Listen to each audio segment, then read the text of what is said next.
வணக்கம். தேசம் சிறப்பு செய்திகளுக்காக நான் உங்கள் ரேவதி குணால. வைகை ஆற்றில் கல்லழகர். தேசம் செய்திகள். தமிழ்நாட்டிலிருந்து முருகன். மதுரை சித்திரை திருவிழாவை முன்னிட்டு கல்லழகர் பக்தர்களுக்கு காட்சி தந்தார்.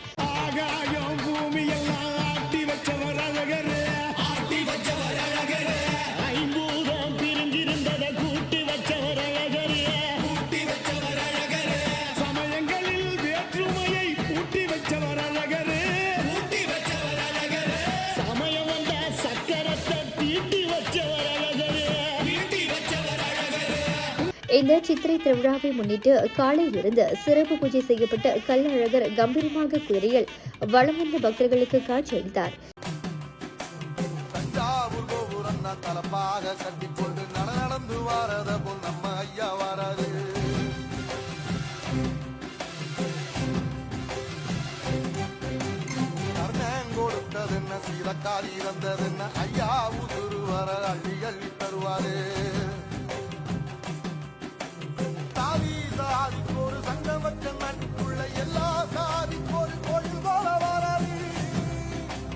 இதில் பக்தர்கள் ஆரவாரத்தோடு அவரை வணங்கினர்.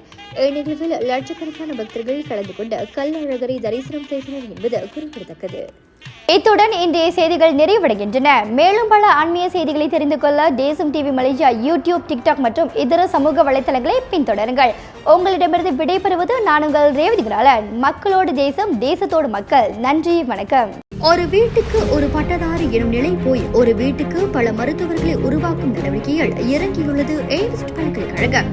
இந்திய மாணவர்களின் எதிர்காலத்திற்கு அடித்தளம் அமைக்கும் எய்ம்ஸ் பல்கலைக்கழகம் MIED வழி மாணவர்களின் பொருளாதார பிரச்சனையை கல்வி உபகார சம்பளம், கல்வி கடனுதவி மூலம் தீர்த்து வைக்கிறது. எய்ம்ஸ் பல்கலைக்கழகம் தரத்தில் உயர்ந்தது, போதனைகள் சிறந்தது, மாணவர்களுக்கு நிலையானது. இன்றைய நாடுகள் எய்ம்ஸ் பல்கலைக்கழகம்.